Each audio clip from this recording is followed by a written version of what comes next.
Hey guys, Muka here from StockAviator.com. I'm just going to go ahead and show you something that I've been testing and trying out. It's a low capital swing trade account. I just want to show some of the newer members and some of the people who don't have large accounts that you can be profitable and you can still grow a small account simply by following some swing trade strategies, and they're very basic. Alright, so first off, I just want to show you guys the trades that I am taking. This is right out of my account.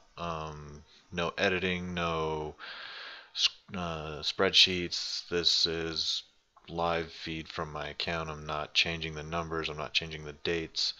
A lot of traders won't show you this. Some of these are wins, some of these are losses, some of these are big wins for a small account. So here's what I've been doing. I withdrew all my money out of this account. I'm basically trading with $800 to $1,000. Swing trading only.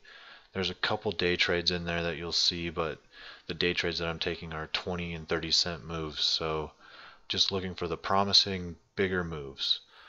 Just to go over a few, you can see here ASTI was bought at $1.61, sold the same day for $1.80, 20-cent gain on probably half a day trade.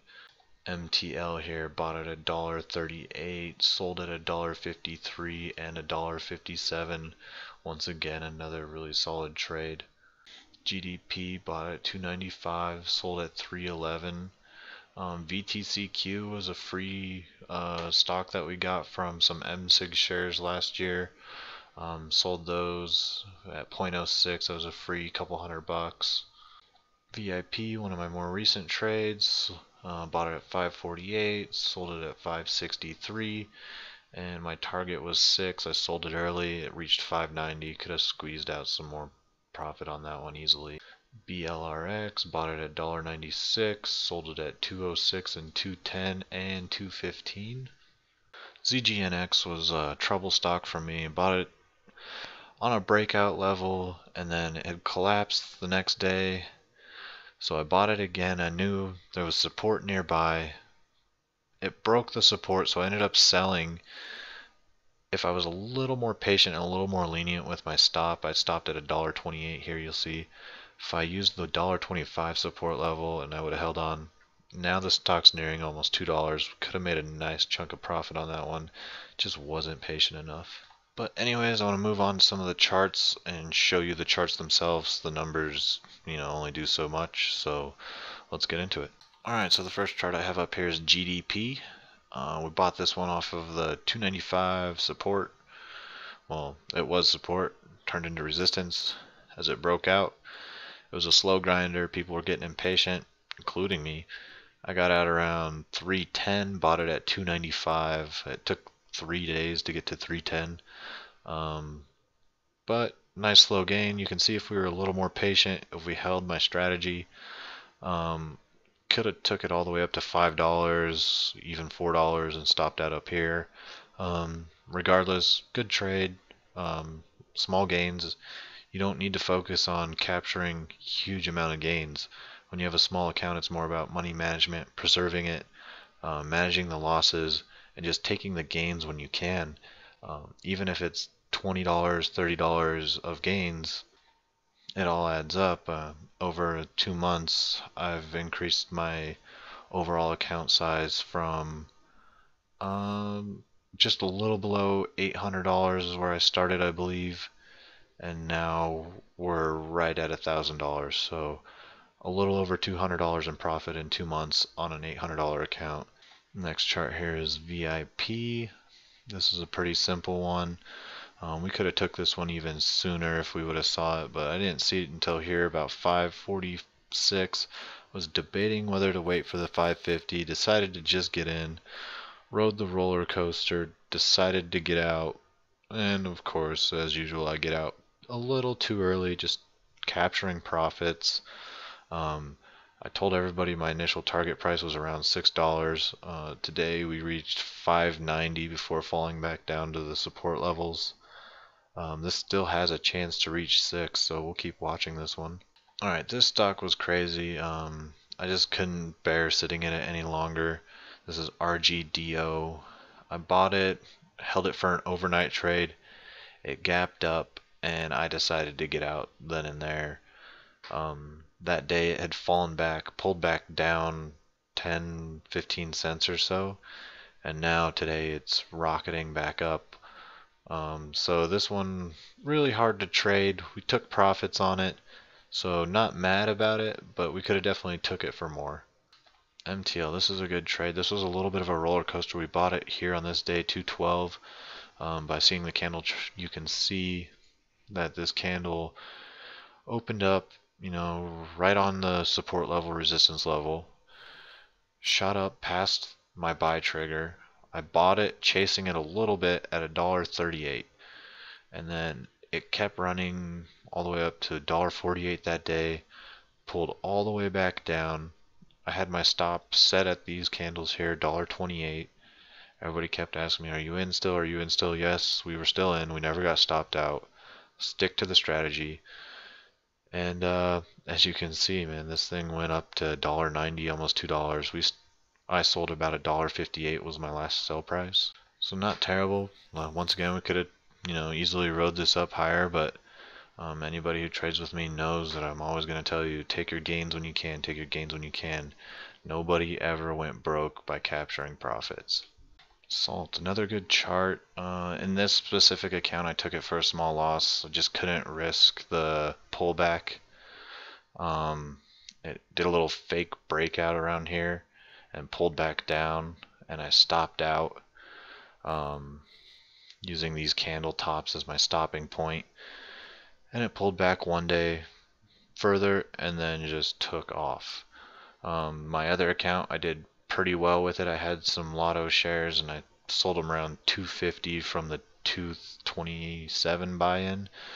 So good trade overall on this account. If I was a little more patient, as you can see, we would have captured 50-cent profits. And a small account, $800. You have 300 shares, 50 cents. You made $150. That's really not bad at all on an $800 account. You can't really complain about that. EXEL. This one was a little bit of a tougher trade. I had to take a small loss before I could take a huge gain on it. And one of my accounts, we bought it on this breakout, $1.75. On this one, I didn't get this one. I was stuck in a trade or something. I didn't have any funds. So I waited for this breakout at $1.96. But then I kind of waited for the whole number resistance at $2. So bought at 202 on this green day here. Let's get rid of this indicator. So bought at 202 here, this green day. Ran up 210, looked pretty good. And then the next day we pulled back to $1.88. I stopped out somewhere at the top of these candles, $1.96. Probably right around $1.95 and $1.94 stop out level. Let this set up again. Wait for the 205 break this time, and then we took this one. I think I sent out the sell alert last week around 256, 258, somewhere in that level. And then another one, I believe we were in the 285 range with a $3 target, and as you can see, we hit the $3 target, no problem. BLRX. This one was a crazy trade. We bought off this break here perfectly at $1.96. $1.97 was the entry. Had a good strong day. A pullback. Told everybody to keep holding on. We did, and had a huge gap up. I sold right on this 216, 218 mark, thinking that was resistance, that would be all it had, and as you can see, it blew straight past it all the way up to almost $3. That was a huge trade. Missed quite a bit of profit. You really have no idea how far these are going to go sometimes, and this one took off on us. This chart, this is ZGNX. This is the one that I told you had potential for big gains. We just couldn't ride the roller coaster on this one. As you can see, it's been a choppy chart. Hard to tell when the breakouts were coming. It has these false breakout moments all the time. So we bought on the $1.45 mark, added at $1.38, and then right here you can see it just kept sinking.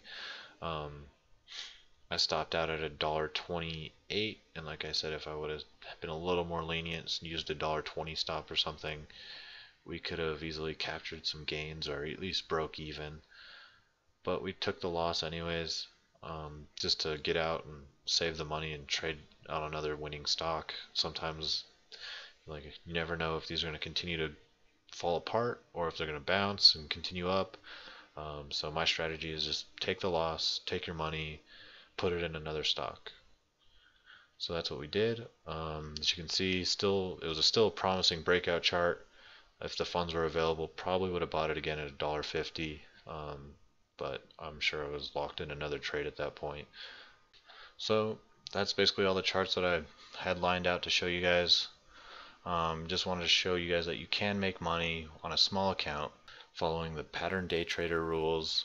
On this account, it's not a margin account, so I'm also following the settled funds rules. I'm only trading, with funds that are settled, or if I buy a stock with settled funds, I'm not allowed to sell it until the funds get back into my account. So basically, if you buy a stock before your funds are settled, you're locked in there for 3 days. You better be sure that it's going to go up, or don't buy it at all, because you can't get out unless you deposit more money or get a pattern was T rule restriction.